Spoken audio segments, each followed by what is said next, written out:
Today we're talking about grading for equity, and specifically I want to take you to a model developed by New York City's Competency Collaborative, formerly known as Mastery Collaborative. And this is where I really learned about how to grade equitably, ideas for grading. I just absolutely love their visual framework and also the things that it really describes in terms of the goals, the why, and also in part the how just within this model. And I'll take you on a little bit more of the how at the end here, but let's look at the model first. Here we go. And you can see a lot of it comes from Joe Feldman's book, Grading for Equity. And you'll also notice, so the idea of equity is at the core. There's also these 4 overlapping circles, and you'll see why they're overlapping in just a minute. So let's look first at accurate. So I think about a lot of teachers in my own teaching practice early on when I didn't know about this stuff. It was like, how are these grades even calculated? So when we do fewer gradations in grading, right? So instead of a 0 to 100 scale, we use a 1 to 4 scale, for example, right? That's fewer gradations. So you are a 1, 2, 3, 4 is very different from I can be anywhere from a 0 to 100. So we are getting more precise, and we have to make decisions as graders about where folks are, where students are.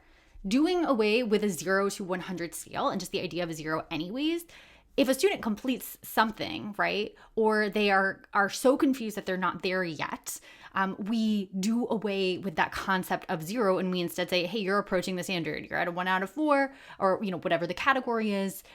We enable you to come back from that, right? And the fact that it's not out of 100 makes it far easier to come back from a 1 on a 4-point scale versus a 0 on a 100-point scale. It is based on evidence of learning. That's what we want our grading to be. Like, did you learn the content? Not, did you behave and sit quietly and listen to directions and I like you, so you should probably pass. Or I'm being pressured to pass you. Or you completed the work, so I'm going to grade for completion and you completed 10 questions and I don't have time to grade this, but I'm going to check it off and give you 10 points, right? Too real, right? Too real. So we want to make sure that our grades are actually based on what students can do and the skills they have in the class. Also, we want to look at grading as feedback, not a reward punishment system, right? If you come into class and you know all of the content we're going to talk about all year long and you're getting hundreds from the get-go, right? And then another student comes in and doesn't, we don't want to punish you because you don't know the stuff already, right? And we don't want to punish you for not being able to turn in your homework on time because you had to work at your after-school job to help pay your family's rent, right? We want grades to be feedback. Here's what you did well, and here's what you can improve. And as we continue, you'll see there's also a supportive environment. Let's go counterclockwise. So we are also giving multiple opportunities to demonstrate the learning, right? As we said, it's a not yet instead of a you fail, it's over. You can never revise this assignment or turn it in late.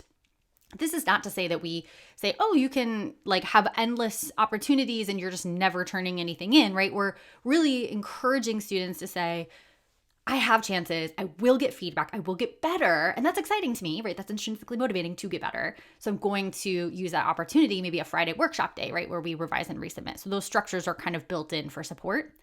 We also have a bias-resistant and transparent grading system. And of course, that supports growth mindset, well-being, all the good things. So let's look at that transparent and bias-resistant piece. These overlap a lot, you'll see. So the goals, the criteria, the plan for learning, students know where we're going. They know how each lesson connects with the other and how it connects with the summative assessment and all the formative assessments. That's shared at the start. Here's where we're going. Here's our goal. There's no secret path. And we're clear about how grades are calculated and what you need to do if you don't get the full 4 out of 4 or whatever, right? So the rubrics have stable criteria. That's really motivational. I know what I need to do. I'm working all year to get there, right? And if I don't get it today, it's okay. I have the rest of the year. Again, you'll see some overlapping things here. We've already kind of gone over them. That's why all of these intersect. So that is kind of thinking about accuracy, equity, and social emotional well-being of our students. I kind of went over these a little bit, but I also just want to jump here to this forthcoming blog post. This is going to be episode 160 of the Time for Teachership podcast and the blog post for it. I also want to reference the Crescendo Ed group, who has a very succinct list of things that have emerged from their research in competency-based education in classrooms. They recommend a 0-4 scale instead of a 0-1 and avoid the scores of 0. So again, I would say this is actually like a 1 to 4. Weight recent performance more heavily. So again, we don't want to punish the kid who comes in not knowing the content for the year. Grade content, not subjective effort. So attendance homework, we're not doing that. Allow retakes. replace the previous scores with the better scores, right? Once they revise. Grade based on those standards online rubric, which of course you're sharing with students, transparency. And then we're using self-reflection, peer feedback, and supportive self-regulation so that students really have these independent learning skills, but we don't grade them. Now, Competency Collaborative, I think, does say you can grade them, but they call them habits of learning, work habits, something like that. And it's only 20% typically is how we did it in my particular school when I worked with them. So it is a small fraction. It is not even half, right, of the overall. So as you've probably realized by now, a lot of this work relates to rubrics. And so I'm going to include some rubric templates that are competency-based that you can get in the description below this video. Let me know how it goes. Implement away. I'm excited for you.